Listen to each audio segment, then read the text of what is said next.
World Financial Group offers entrepreneurs from all backgrounds the opportunity to start their own business on a level playing field. Dr. Yana Woodhouse, receiving the WCM Wall Street Pioneer Award by the United Black Wall Street of America, Inc., is one of those entrepreneurs. I see WFG and TFA as a place where African Americans with an entrepreneurial mindset can flourish. And the bonus, we help families and serve the communities across the country. To learn more about us, go to worldfinancialgroup.com.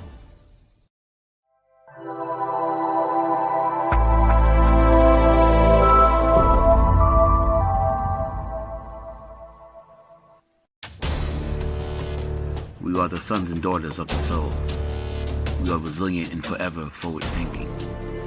We ask for nothing else than the opportunity to live and to create the lives that we were meant to live. We want nothing but an equal chance at options and possibilities. The same possibilities and options to live out our potential as our fellow man. We want to be heard, understood, and expressive in our reality. We are the future. We are the creative. We are here.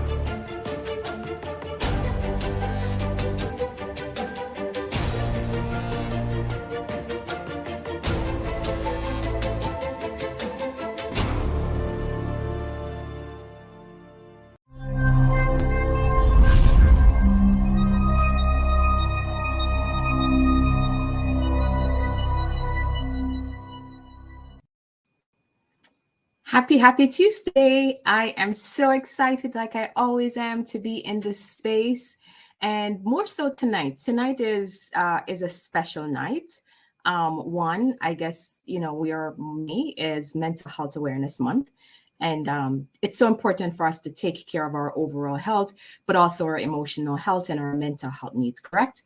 But tonight we are going to be I'm going to be talking to an important guest, right? And he is a phenomenal man. He loves money and he loves our credit, which is so important. But I think it goes beyond this, right? It goes beyond who he is and what he stands for. The Bold Show, like, we're always here to inspire, to impact, and motivate others to be the best version of themselves. And Mr. Glover, Mr. Tyrone Glover, he is a beacon. He's a beacon of excellence, and he's here to tell us why. But I'm not going to talk so much only about what he does. I want to also get into who he is as an individual and what makes him such an immaculate human being, right? And again, I want to acknowledge folks who are struggling, feeling sad, feeling alone, dealing with those emotions. Reach out for help. It really is okay. So without further ado, I want to introduce the CEO of Leverage Credit Recovery. He's a consumer advocate, a mentor, influencer. He's a teacher. He's a Black man. Without further ado, I'm going to welcome Mr. Tyrone Glover. It is such an honor to have you here tonight. I don't even know how to even begin to thank you for that intro. Thank you so much. Oh my goodness. I'm cloud 500. Thank you. That was beautiful. Oh my goodness. All week, this is what I'm going to be raving about. Raving. As you should. Thank you. Thank you. Thank you for that intro. You are most welcome, and it's well deserved, right? And as a man of color, it is equally an honor to have you here to talk about such an important topic. We already struggle with so much as Black and brown individuals, right? We know there's the systemic barriers. There's so much that prevents us from being financially responsible, right? And for you, a man of color, you have such a passion about what it is that you do. So why don't you tell the viewers who you are? I know I gave all of the roles, right? Why don't you tell us who you are? Well, thank you again, Marie, for having me on your show. I'm so blessed to be part of Soul City and this family that we're creating of professionals, unique, skilled, talented, wonderful Black individuals who are, have chosen to do what we do. And it's great to be in your midst. It's great to be in Soul City's midst. My name is Tyrone Glover, and I am your dressed down CEO. I'm not putting on another suit, another bow tie, another tie. I'm not doing that to convey a message that I'm already versed and skilled in, which is the credit lane. And I tell everybody, that's my lane. I don't want to be an insurance broker. I don't want to sell any of the other financial services. I want to help individuals right where it's going to have the most impact. When you're building anything, you have to have a stable foundation. And that stable foundation is going to come through how you manage your credit. So I chose to take this lane, and with Matt's and Soul City's now complement to my business, it's only helping me get that message out there to the public. So it's always a plus to be on other shows that would allow for me to showcase not just that talent, but also that understanding. I am a skilled 30-year corporate America executive who has worked for 19 different companies. And I have to thank all of those companies that have given me the opportunity to, starting with the military and working my way all the way through till I finished off my career with corporate America prior to getting into the academia field, Universal Studios. So it's been a love kind of hate relationship with corporate America, but I'm very, very grateful to the opportunities that they have extended to me. And now it's about passing that knowledge on to the youth and also equally to the adults who want it. Again, they have to want it more than we, the presenters or the information givers. And I'm hoping and praying that this will allow for us to meet all walks of life. But clearly, our community must benefit from what we are bringing to the table. And I'm an expert in this area. I'm talented, very well versed. And all I want to do is make sure that we as Black African Americans have. Love it, love it, love it. But I have tuned into some of your shows, and you have a signature style about you, your hat. Talk to me. Like, I'm really curious. Talk to me about that before we dive into all that stuff. Talk to me about this hat. Thank you so much. And it was a process because I was never a hat person, and I don't mind. Again, I got a little bit of hair up there and some baldness, but it's been it was something that I had to use or do to stand out. I didn't want to be just the haircut guy or the clean shaved guy. Sometimes I feel more comfortable with the hat. And I don't know where it came from because it used to be a Nike hat where it fit perfectly. And then over time, it developed into more of the artwork. So I was looking for hats that were kind of creative, that gave a different approach, but always color coordinated. It has to be in the same black and red, white and blue, green and yellow, but it was just something that got me away from the corporate and now put me more into that dynamic of my community. We see more individuals, African Americans, who relate more to those who are dressed apart, who look the part, who look just like them. Because I learned as a corporate American executive, I can still convey stuff, but it wasn't resonating to those who I needed to resonate to. And it was primarily the schools that got me to change into more of the hat-wearing individual. When I went into school for the very first time, some kids looked at me like, "Oh, we're about to eat you alive." I couldn't believe, because it was the corporate suit, it was the bow, it was the tie, dressed to the nines, smelling real good like we do.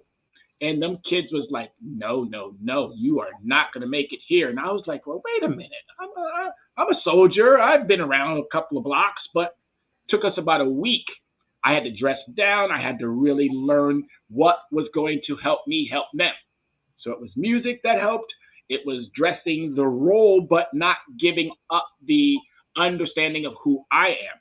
I'm your teacher. I'm your mentor. I'm going to command respect and not demand respect. So it was a true understanding from students that helped me create the personality that you see today, but it wasn't losing any of that talent, that excellence that we as Black people already possess.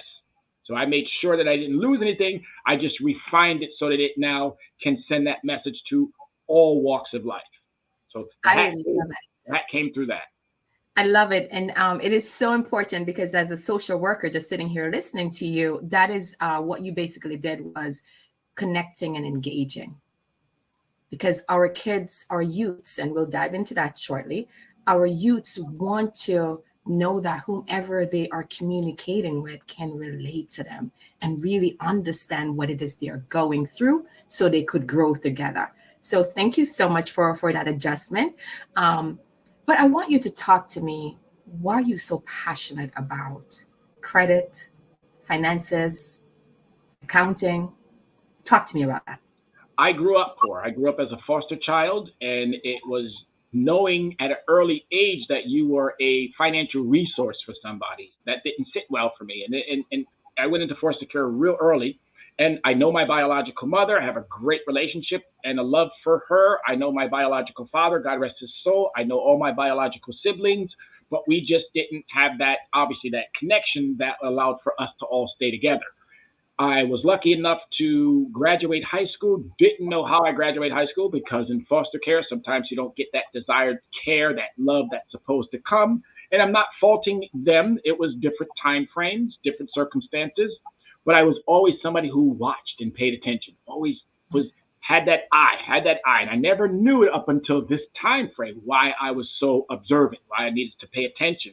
Because God gives us all that gift. He gives us all that understanding. We just don't know it yet. So it took a pandemic. It took the military. It took marrying into a very wealthy family after I left the military and moved over to Germany. So I speak fluent Deutsch. And I love it. It was after I got that introduction into wealth and then coming back to the States, I had to readjust because that money wasn't there any longer. And then I came to find out that my Social Security number was not even my Social Security number. So it was all of these challenges that made me dive into something that we all have as part of our DNA, which is that financial understanding. And they removed so much of these components away from the academic facilities, and it made things worse. And we did what we needed to do as African Americans. We lent our Social Security numbers to family members. Okay, you need to get a phone, you might need to get a car, and you might need to. So we did what we needed to do, but we didn't do it with a strategic understanding. So I dove into this, making sure that whatever it is that I was going to be giving to the public, that I did my due diligence, that I went way back in history. I can tell you more about the Social Security number. I can tell you about minimum wage. I can tell you about a whole plethora of things when it comes to financial services. But I said I had to decide what's going to work for me. I was introduced to insurance. I was introduced to a whole all the walks that come with it. And I said, no, I don't like that. I don't like that. So I had to find something that I liked, and not just liked, but I had to find something that I was passionate about, that made me wake up every single morning and go, oh, I can do this. I can do this. I can help this person. I can help this person. So that's what you have in front of you today. The person who loves it, the person who is engaged in it probably way more than some of the business who are just about making sure that their pockets are full. I make sure that my client's knowledge is full prior to anything else, because once they have that skill set and that understanding, and then again, they have to apply it. Once they do that, they're going to be set for the rest of their days. We got to get this knowledge back into the hands of those who have already had it. 1921, when you think about Black Wall Street, we were already doing this. We already had that understanding. We lost it along the way, and I'm just here to be the Renaissance to bring it right back. Mm. It's so profound, because this is information that it's not there just readily for anyone to access, right? I guess this is what's like making sense now, because on your website you basically says the best good guy. So I also work in child welfare. And thank you so much for sharing that and for being so vulnerable. I really appreciate that. And for our viewers who are here now or who will watch this after, you are here. This is experience. He's not just sitting here talking to you because he learned it in a classroom, right? This is Mr. Tyrone's experience. Again, we can all overcome. We all have 24 hours in one day. We get to decide. So you've overcome. You're an overcomer. You're an achiever. And you're a teacher. You're an advocate. You're an influencer. Talk to me about how you are giving back to community What are the challenges and where do you see yourself?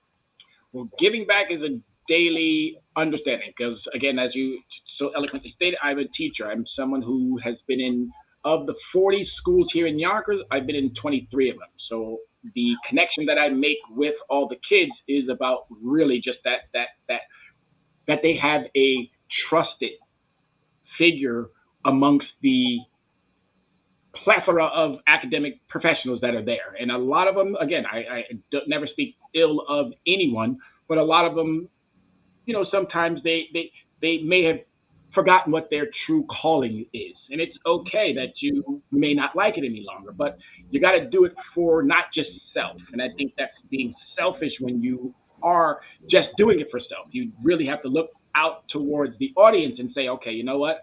I can give even more. So the passion comes from just knowing that we've done it before and we lost our way. So we now need to get back on track with that. And just the love. I'm a person who loves. My birth sign is Cancer. So if you are an astrological person who likes to follow that, we're caregivers.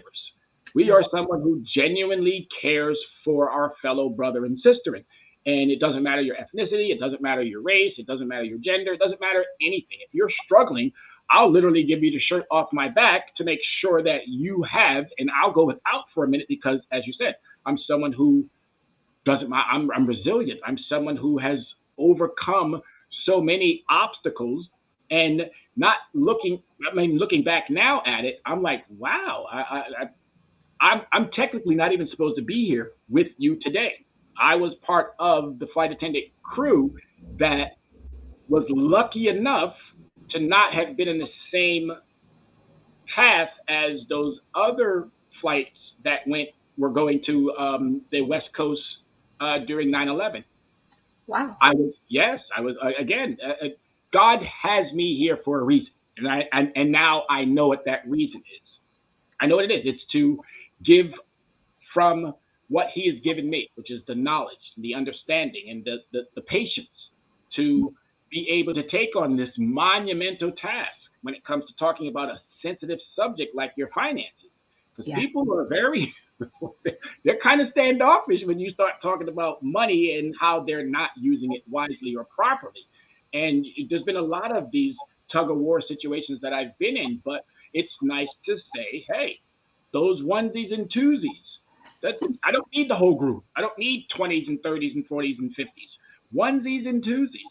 And that's what's changing today. Because people now, I tell my students, if you're not 100 years old, you don't know what transpired after that last Great Depression or the pandemic of 1918.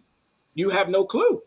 So I'm giving you a history lesson that even then, those individuals made their way through, and we're going to equally make our way through. It's how we're going to do that. If we do it properly with the financial understanding that the experts are bringing to the table, we're going to be fine. If we don't, you can't blame anyone. We can't keep saying the man's got his finger on our head or on our backs or whatever the case may be. Now, Reverend Al said something that was very poignant. He said they got their knee on our necks. Well, we just need them to get their knee off our neck because we can do whatever we need to do. We are that resilient. We are that strong. We come from great lineage, kings and queens, but yet we're still not acting like that. And I think with this understanding and being able to convey a message that I keep saying, it's so important. If we keep staying on point, we're going to do what we need to do. And thank you for that explanation. And that is so true because for myself, like I was I like to say I was between clue and less when it comes on to finances. I had no idea what I was doing. And once I became conscious and be aware, and I started accessing information on my own and recognizing this too also contributes to my mental health, because we talked about that. We know that according to Maslow's theory, right, it's about our actions are driven by our needs as human nature, right? And when we don't have money, and this is why we have so much violence and so much chaos in our world at this point in time, right? So help me understand or probably talk me through, because we're going to dive right into it now, right? And before I even go to that, so I noticed you also teach a class at the Yonkers Public Library on Saturdays. Do you want to talk to us about that? And we could segue into this whole financial responsibility. Thank you. Yes, I do teach a workshop at the Yonkers Public Library, 12 noon. And again, another great compliment to not just myself, but also Yonkers Public Library, when you know that you have individuals that see a need for a community and they say, hey, come on in, share that knowledge, share that understanding. It's talk finance with an expert. And I only call myself an expert. Again, most of these understandings of experts comes through a college or through various understandings. But I have a great friend, and you have a great friend that we both share, Dr. Yana B. Woodhouse. Yes. So when somebody of that caliber calls you their expert, then I'm going to run with that. So I definitely took that as a huge thank you very much for Dr. Yana B. But that show is about, again, giving information, free information, because the library provides all of the bulletins and all of the websites, anything that I need to post or put out there, they provide all that for free. So why not be someone who can equally give of their time to the public library to assist, again, communities in need. We're streaming it out on YouTube. We're streaming it out on the Facebook channel that is also available for us. But it's just, as I stated, it's just a work in progress that we're building, hopefully, to be able to not just get into the Yonkers public libraries, but in other libraries as we build this out. And I want to bring other individuals who are equally passionate about what they bring to the table to help, again, foster and build upon what we already have started. So the Yonkers Library has allowed for me to talk finance with an expert. And all I want to do is just make sure that the individuals of our community have what they need. Awesome. I love it. I love it. So folks, if you're listening, if you have your teenagers, make your way up to Yonkers Public Library. It's at 1 Larkin. Is it Plaza or Street? Plaza, yeah, in Yonkers, New York, and it's under the riverfront. So you have a scenic view, so you can't beat on that, and you're learning about money management, which is so important. And so, that is right in front of the train station. So it's literally, I mean, they made sure that we had everything that we need: buses, trains, planes, everything conveniently located, right? Exactly. So I know and I'm going to stick to us Black and brown folks, right? We are struggling so much and we don't even realize it, right? When we even think about it, like we're pretty much in an economic uncertainty right now, right? And managing our financial health is so important. How do you, especially when you're talking, because you're dealing with the youths, right? And I love what you said about being your authentic self and showing up as who you are. We often know we spend more than we can even afford. Absolutely. And you do credit counseling, right? How would you start that conversation? Especially because it comes with embarrassment as well. So how do you break that ice when you're meeting with your client for the first time? What does that look like? One thing that I have to say, which is really good about being able to offer this type of service to individuals, is that they already know they need it. And that's the beauty of it. So it's a real simple, just how are you doing today? How's your credit score? Or something as simple as say when you got to think about it real quick, sometimes it doesn't come to you. Another good one, again, how's your credit score? If you're at a 600, how does 700 look to you? Okay, and I know it seems kind of weird that someone would say, how does a 700 look to you? Most consumers would probably, I would love to have a 700. But the largest piece or the most challenging piece is getting individuals to stay committed. That has been the challenge. It's not really asking how or what. It's once, because we already know, as you said, we are African Americans who know that the financial realm has not been our best friend. We tend to do a lot more in the spending area versus in the savings or even the building area. We don't have enough assets or understanding. And since they've removed a lot of that from the academics community, it's really an eye opener for a lot of us who already, like I said, who already know. We already know that we could use a lot more in that space. So for me, it's been a lot easier to talk to individuals of color. It's been challenging to get them to stay committed to a process because it's all a process. When you invest in something, so if you were to say, okay, I want to take $100 and I want to invest in JP Morgan Chase, or I want to invest in Coca-Cola or whatever, those returns don't happen overnight. Yes. It takes time for that to get into the full swing of things. And same thing with building or reestablishing a positive credit understanding. It takes time. But if you put in that work, oh my goodness, that work will always pay off. And so and I hope I answered the question.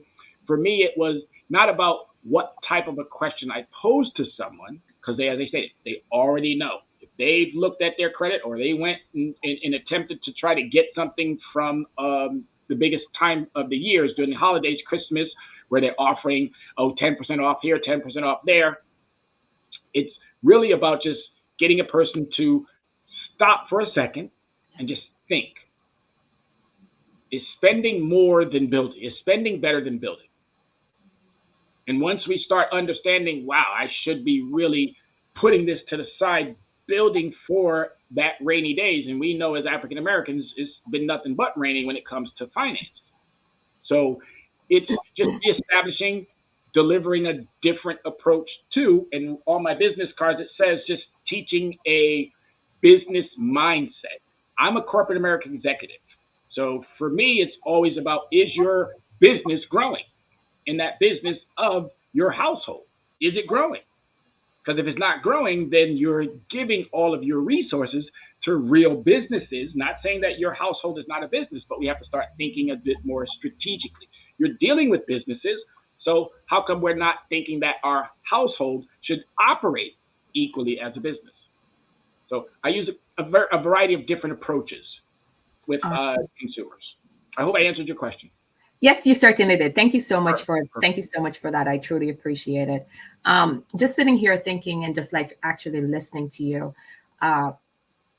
it's human nature, this instant gratification. Oh my God. I wish I could just whisk it away. And that commitment that you talked about. So I also noticed that you have like real positive reviews on your website, which is amazing.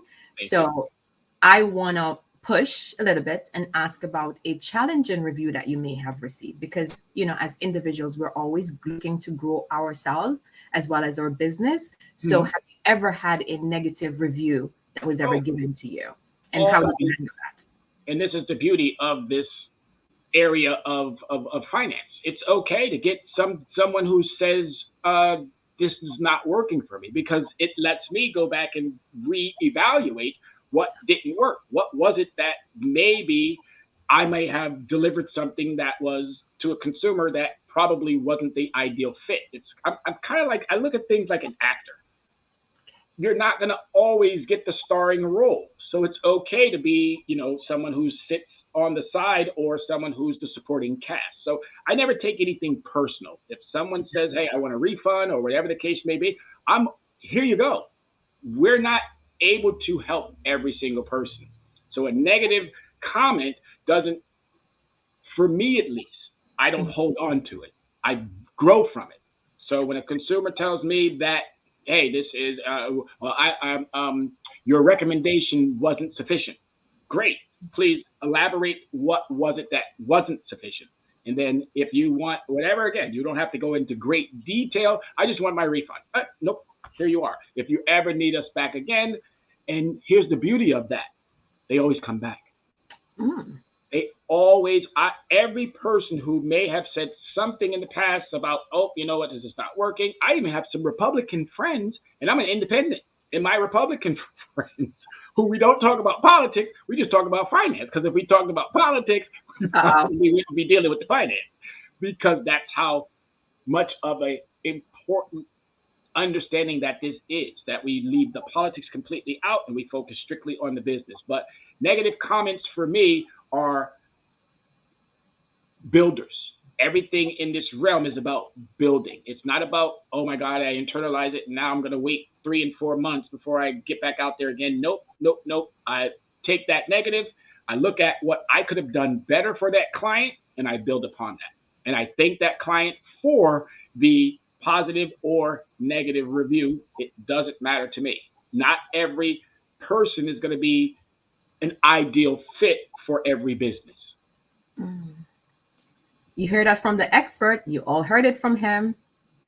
Negativity is an opportunity for growth. So, typically, how long does it take for, well, I know every circumstance is different, but typically, how long does it take for you to repair an individual's or to help that individual to repair their credit? Say someone comes to you with a negative credit score of probably like 400, right? Typically, how long would that take and what's the cost? Prior to COVID, I would say it would have probably taken about a year or two. Now that COVID has really reintroduced, again, a whole new process, because 100 years ago, again, if anyone looks at where the stock market was, where it was back in 1932, if I'm not mistaken, or 1928, 1928 when it first started, it was at 30, and then it rose to about 500. The Great Depression hit, and it went all the way back down to $41. So you think about the course of how people made money. They made money through stocks. When it comes to credit, it's really about behavior. And you have to be focused on making sure that you want to grow. So the time frame has changed because COVID now has reset an understanding. The government has said, well, first we were only giving you your credit report once a year. Now we're giving you your credit report every single week. So this is now an opportunity for individuals who really want to learn more about what's going on. Now you have a weekly report card that you're able to get access to, which is a plus. So now it's easier for those of us who are in that space to really help consumers, because now they can get that report card every week. So they can see every single week what they're doing and how they're improving. And for me, that is it's only helped grow the business. So I'm hoping that individuals now look at annual credit report, start getting that credit report, because it's about the data. The score can say one thing, but if the data is incorrect, guess what? Your score is incorrect. And there's a lot of malfeasance going on with the three credit reporting agencies, Equifax, TransUnion, and Experian. I want to clarify something too. They're not bureaus. And that was a trick by the industry to call them bureaus to make people think that they were attached to the government. No, they're not. They're private entities that make billions of dollars. And their business is good because they know that we're not informed about the accuracies of what has to take place when it comes to that credit reporting. It's all about accuracy. And if we don't know the accuracy about the data, then we're believing a score that is filled with a bunch of hyperbole and is not correct. The cost, I tell people, if you're at 18 or 20%, don't think about the cost. Think about that within a 6-month or now within a 9-month time frame, you could be from that 18, 20% down to 1 or 2.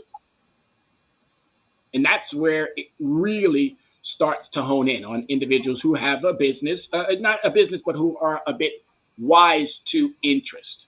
Yes, if I'm paying 18 and I can bring it down to a 1 or 2, look how much of that gap I'm able to free up. So for us, it's never about the cost. It's always about making sure that we have a client or a consumer that understands the longevity of, if they start and then have a plan, as Yana says all the time, if you don't have a plan to succeed, you have a plan to fail. So we don't really focus on cost. We look at the overall understanding of the consumer's credit profile. We say we have a $50 intro to give you a 30 minutes free consultation.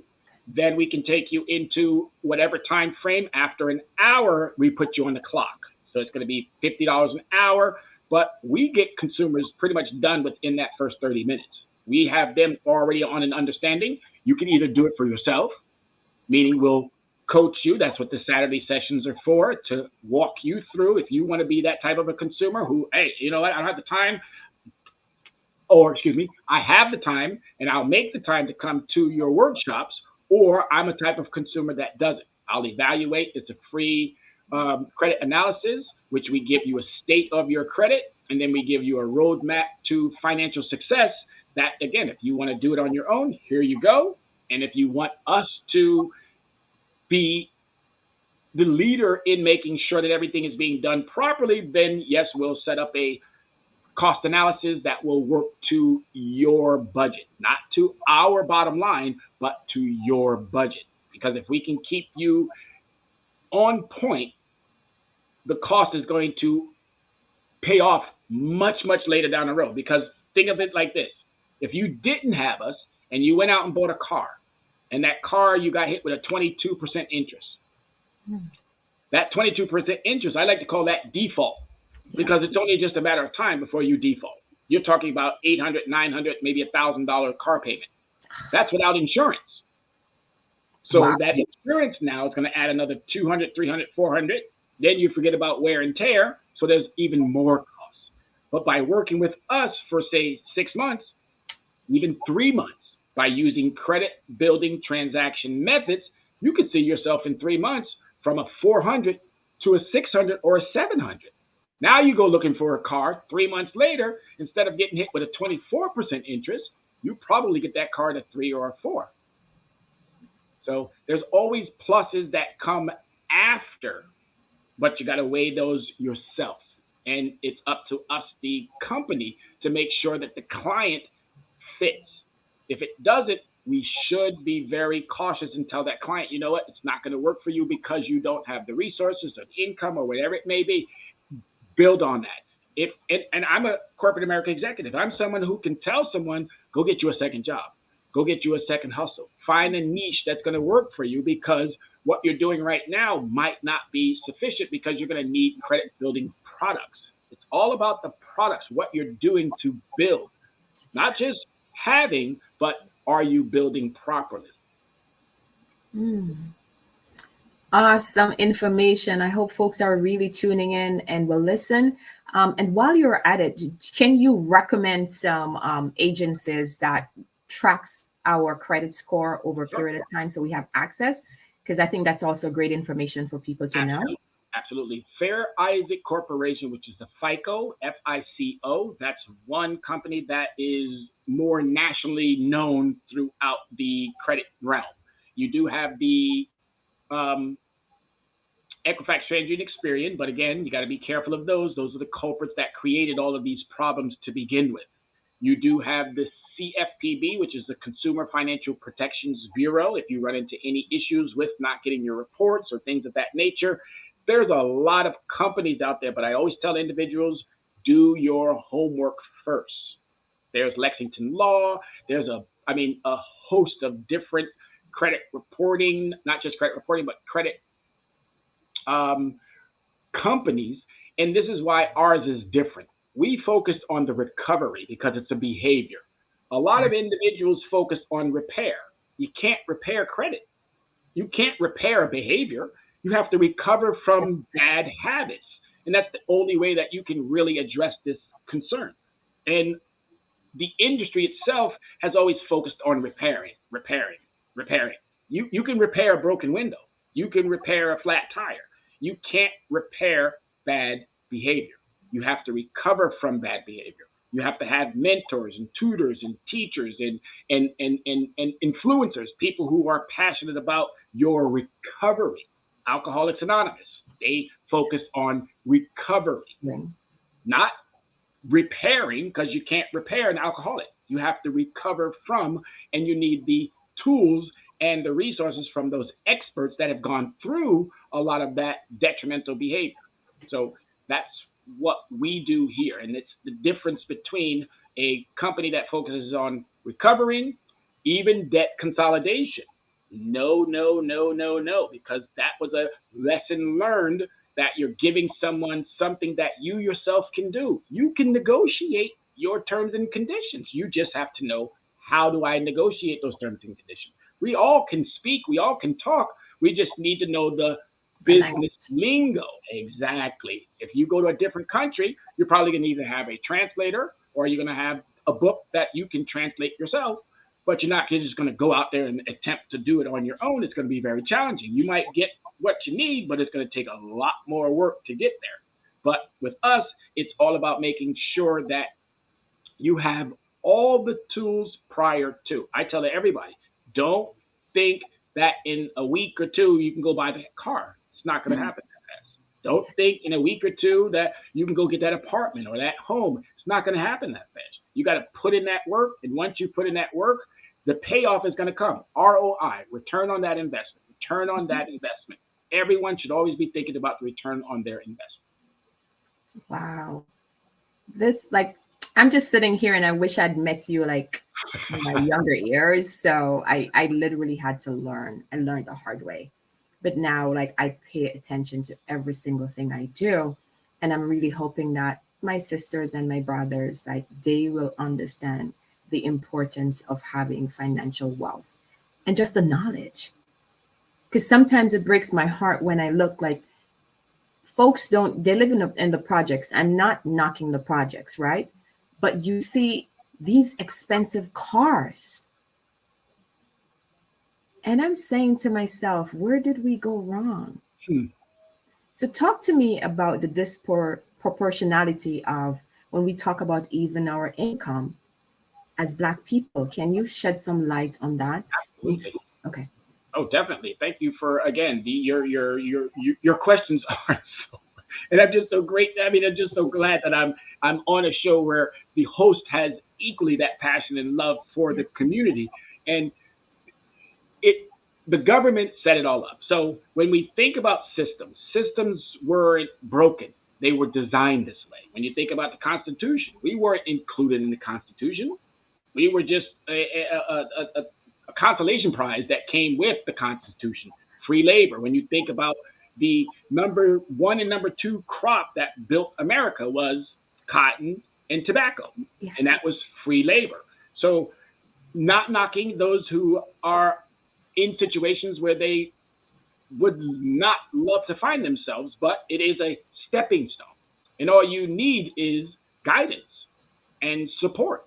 When we have elected officials that think it's more important to invest in a company like an Equifax, TransUnion, or Experian, instead of holding them accountable to keeping too many of us in these underserved situations. Yeah. And that's basically what it is. We have to look at our spending and change it into our power. Once we do that, we can start really moving the needle. We can say, okay, you know what?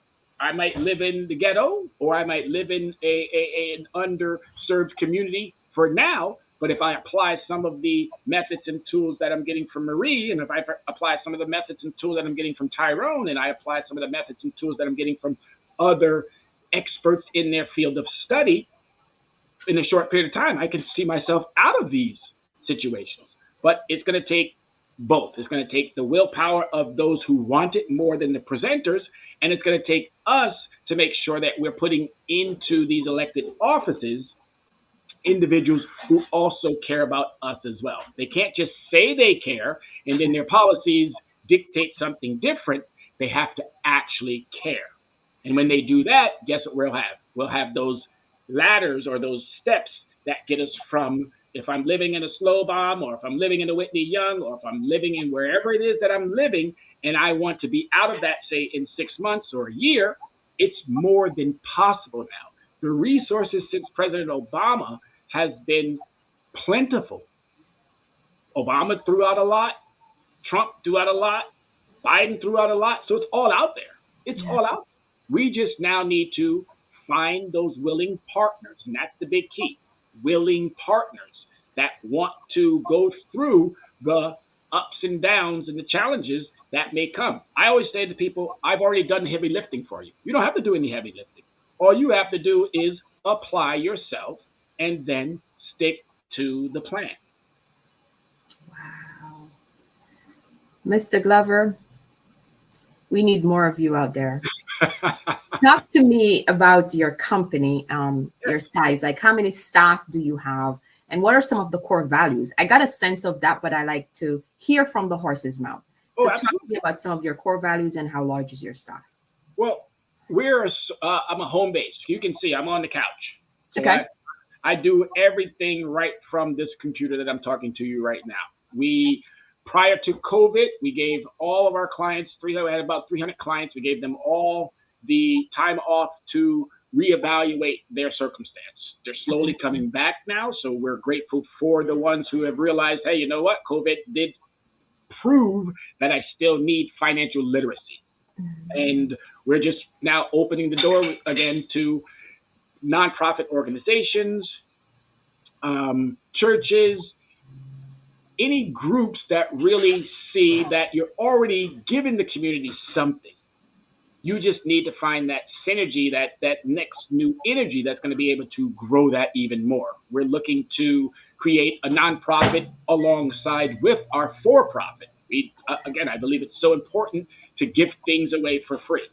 Super Yes. important, but that will only satisfy a particular realm or a particular size of the community. So we want to have both dynamics. And our stock is, again, as I said, it's just me and three other people. My good friend Susan Itu. She does all of my advertisements and she's helped me with making sure that it stays on point. She designed my website and she designed my business cards, and she's just a marketing expert who made the vision, because I was all over the map. When she saw my stuff, she was looking at me like, boy, you don't know what you're doing. I was like, you're She, absolutely right. So she helped you with your digital footprints, right? she helped me clean it up. Okay, got it. Got That it. was a big plus. And then my other good friend is Danica Roselle. She's in California, and I met her when I just before I moved out back to Yonkers, New York. And again, women. I have to say this really quick. Uh, it's the decade of the woman, and we as men who do not mind taking a back seat to all of these brilliant, wonderful, amazing women out there, especially our black women as well, we haven't supported you enough. So I'm here to tell you that I don't mind taking the back seat to a beautiful, wonderful, amazing sister who knows what they're doing, who knows how to bring it to the forefront, and I don't mind giving you that praise and that love and that understanding that you're rightfully deserving of. So my female friends who have helped me along this journey, they deserve way more praise than I'm giving them right now, because without them, I would not be where I am today. My mother, my sisters, my nephews, my nieces, the family unit helped me get to where I am today, and I'm just so grateful for that. And this is just the beginning. It's just the beginning. The beginning of the year had me reevaluate: was I operating a business or was I operating a hobby?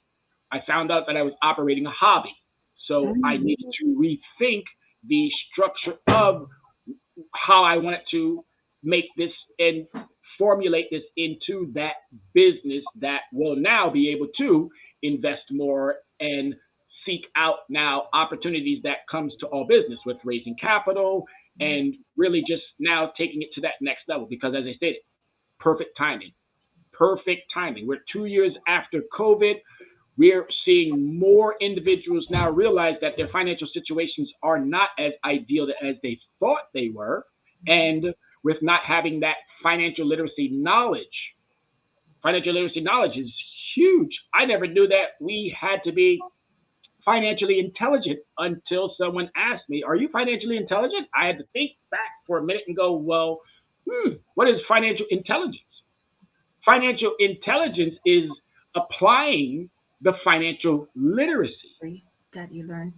So it's a labor of love that I'm so pleased and blessed with, and I'm just grateful that I have the vernacular and the patience and the talent and the skill to be able to convey something to all walks of life.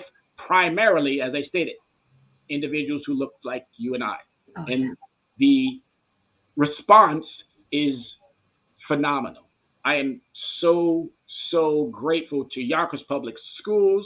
I'm so grateful to the Yonkers Public Library. I'm now the economics chair, the economic development chair committee chair of the Yonkers NAACP. So I've been blessed with another opportunity to really, again, Yonkers is a small 210,000 individuals, and I'm just looking forward to being able to take the 13 to 18% of African Americans and put us back on the map. If we have to start somewhere, you start at home first. So thank you for saying that. What is your concrete goal for 2023 in terms of what's your goal? Well, one, to definitely the couch, I love it, but to be off the couch. to be off the couch. But when inflation goes from 1.32, which was 2 years ago, all the way up to 9, and now it's slowly making itself back down to 6, you got to be strategic about, diving into that pool of assets. So I don't mind. As long as I have a loving, supporting family that's okay with the fact that, hey, you know what? We're going to help each other out, because ultimately, as I stated, it's about that ownership. So I'm hoping that with God's grace and the love of my community and everybody else who support me, that by the end of this year, or even prior to the end of this year, I'm hoping that by the end of the school year, own resident, back to being a homeowner again, and just keeping my focus, and 300, getting back to those 300 consumers that we had previously prior to COVID, seeing them all back again, and then making sure that we're delivering upon their expectations. We're going to meet our goal. My job is to make sure that we meet the consumer's expectation of where they want to be. Now, I said, or you asked earlier, what's the time frame? It's all about cycles now. Everything is being generated by an algorithm, or it's being generated by some form of AI. So you have to stay on point. You have to check and make sure that everything is being done accordingly. And if you're not doing that part, it's going to make it harder for them to reach their goal. We're doing what we need to do for us and for the consumer. We just have to make sure that that consumer understands the mindset. You're a business. You are a business. And if you're not operating like a business, then you're going to set yourself up for failure. And I like to say these 3 things. You are the CEO of the household. Your children are your investments, and your friends and colleagues, they're either your assets or they're your liabilities. Say that again. You are the CEO of that household. Your kids are your investments, so there got to be a return on that investment. And your friends or your colleagues, they're either your assets or they're your liabilities. And you have to choose wisely.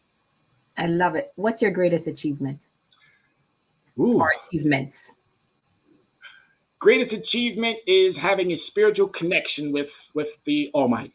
I think for me, not having that for a long period of time, trying to find that synergy that He has put in me to really realize, again, you don't necessarily have to go to someone's worship church or house of worship.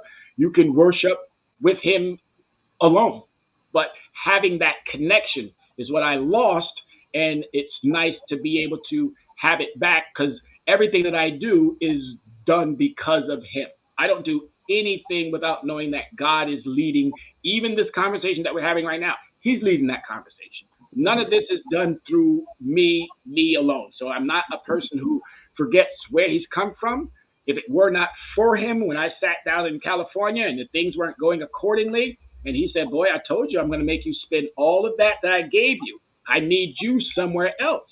And even when I got back here, He said, okay, I got you on course, but you deviated. I had to humble you. And He brought me right back to where He said, now that you've been humbled, I'm giving you even more resources and more opportunities. Go out and do it in the manner in which I've put forth for you. So that's my biggest accomplishment right there. Just being able to realize that the Creator is in control, not me. I love it. I love it. Humility. It's a good virtue for us to have. Absolutely. And without that, you just set yourself up for greater disappointment. And as a foster child, I've watched disappointment. As a military veteran, I've watched disappointment. As career jumper from this one to that one to this one to that one. And again, nothing through any malfeasance or any ill behavior. I'm just someone who doesn't like conflict. That's your business. I'm not going to go back and forth with you over policy when I'm bringing you 18 and 19 and 20%. I'm not doing that. You need to go talk to those individuals who on your other stores are only bringing you 1 and 2. So I'm not here for that. I'm here to make sure that we as a business grow. I'm here to make sure that we as a community grow, but I'm here to make sure that I grow first and foremost to get to where I need to be, but I can only give my best to those who are open to receiving that best, that good of me. And I'm, as you said, the best good guy, because I've always been told, oh, you're such a nice guy, you're such a great guy, you're such a good guy. And I tell people too, I could be a pain in the butt. I could be a rude, nasty, mean, ornery cuss, but why? There's already millions of those out there. Let's have 2 or 3 that are all about the good, all about the positive, what we bring to the community, and so that people can. And my students, I'm telling you, one of the most beloved teachers is right here in front of you right now. And it's not, as I stated, I don't demand anything from anyone. It's about a commanding understanding that people already see. There's a regalness that they love and they appreciate. And that's why I get what I get, which is nothing but a positive response, no matter where I am, no matter who I meet, whether it be a child or whether it be someone who's already in that 90s, 100 range. I can get along with any and everyone. Love it, love it, love it.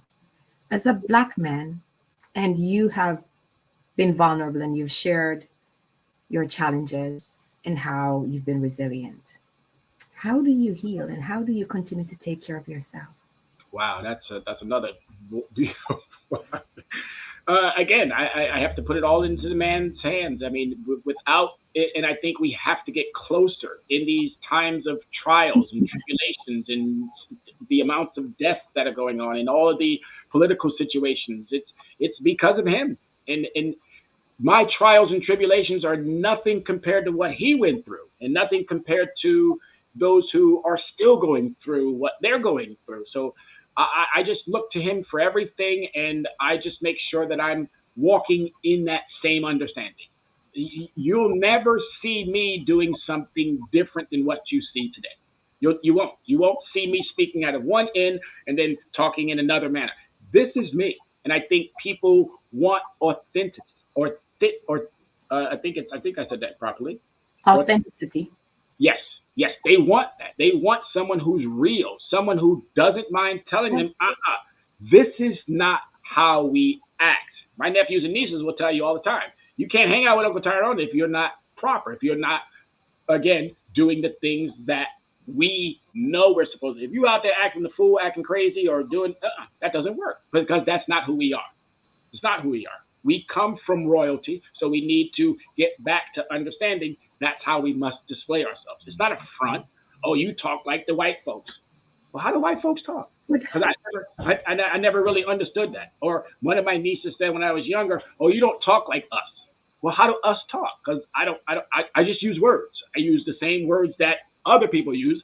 I just use it in a different understanding that is hoping that it resonates with you so that you walk away with thinking, hey, wait a minute.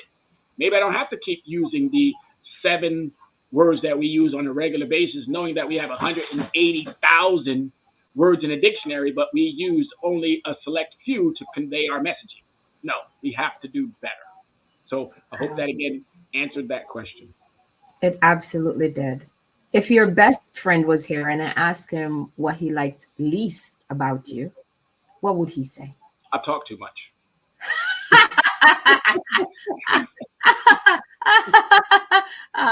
I love it. I love it. I love it.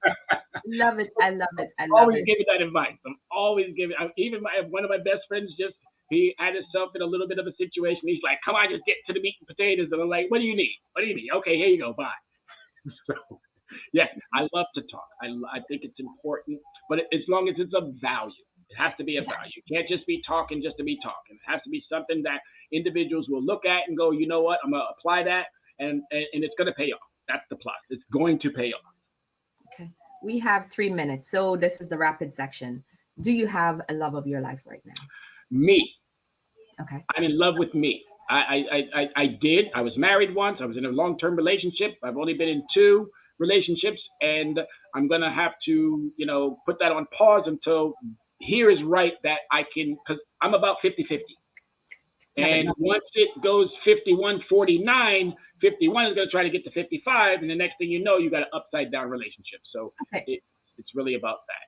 Awesome. Mother's Day is coming up. What plans do you have for all the beautiful women that you talked about earlier? Well, I told my mom that we're going to definitely take her out on Mother's Day. She's probably going to be with the other siblings, but I plan on taking her out after that. But as I just said, I love all women. We come from women. Women are the most compassionate, the most loving, the most understanding, and we as men need to step to the side and give them the opportunity to do what they already know that they can do.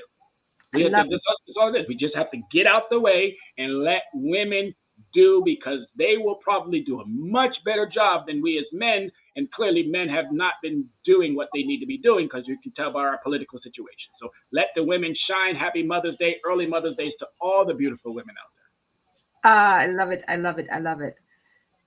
What would you say to your younger self? Get your finances under control.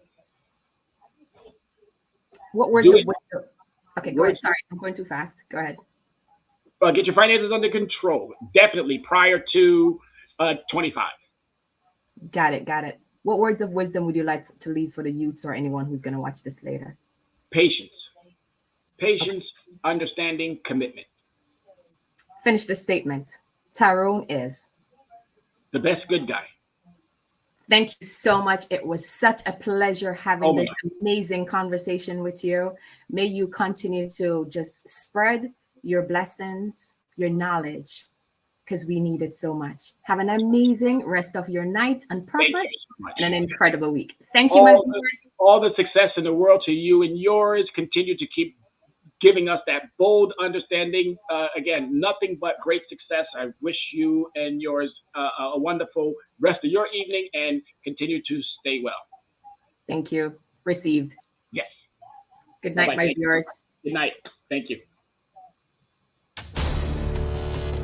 We are the sons and daughters of the soul. We are resilient and forever forward-thinking. We ask for nothing else than the opportunity to live and to create the lives that we were meant to live. We want nothing but an equal chance at options and possibilities. The same possibilities and options to live out our potential as our fellow man. We want to be heard, understood, and expressive in our reality. We are the future. We are the creative. We are here.